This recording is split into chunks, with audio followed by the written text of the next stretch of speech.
Christmas, God with us. Dear friends, it's Christmas time, a time to celebrate. Celebrate God with us. God was eternally present with us, always with us. I am with you always. Matthew chapter 28, versicle 20. But abandoning God's wonderful company and enriching presence, we forged other relationships which became hidden death traps into which we foolishly fell. Death traps came also in religious outfits. Certain religious practices present especially in some Old Testament rituals kept God so far away. Only once a year His name could be mentioned, and that too only by the priest. God was presented as visiting us strapped with the commandments and laws. Break it, and you will be hurled into the hellfire of eternity. A revengeful God indeed.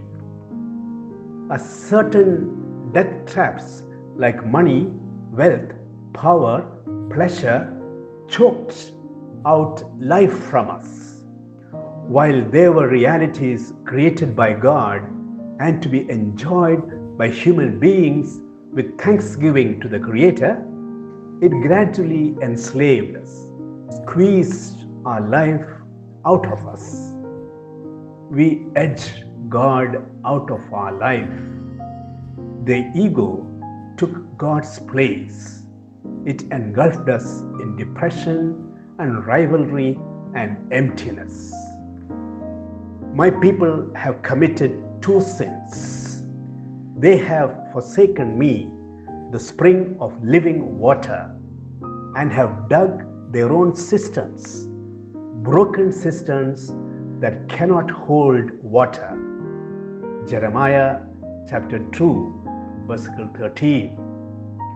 Jesus is born to reveal the face of another God, the true God, the Emmanuel, the God with us.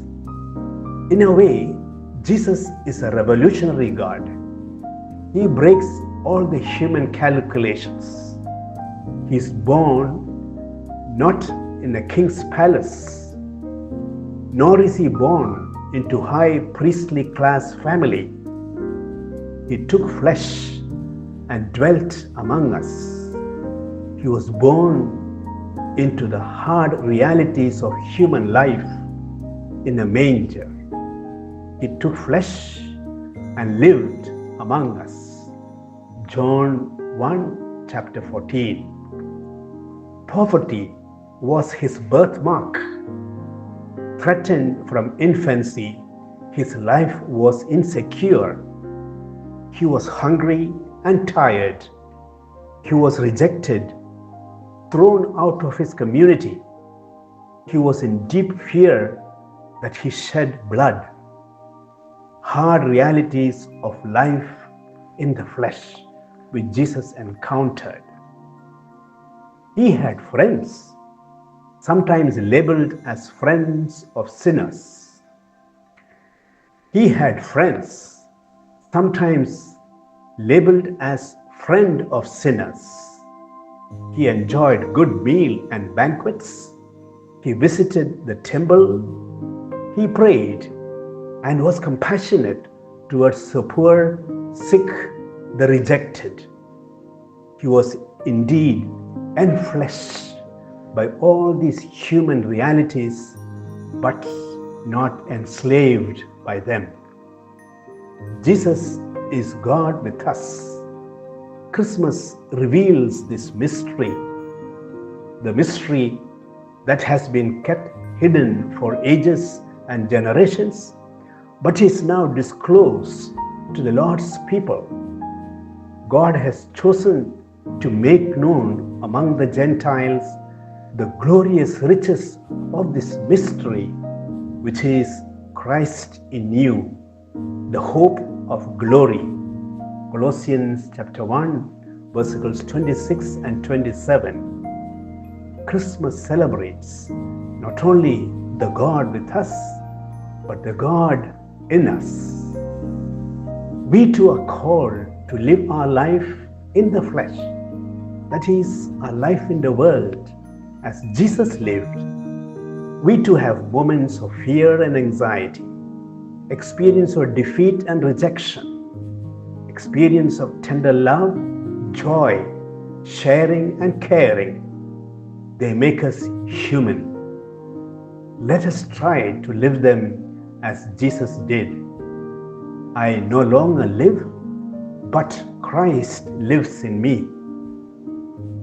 The life I now live in the flesh, I live by faith in the Son of God who loved me and gave himself for me. Galatians chapter 2, verses 20. May the birth of Christ enable us to accept the challenges of life, our experiences of life in the flesh, with the good news of Christmas, the power of the Lord with us. Christmas is a call to connect with our inner humanity.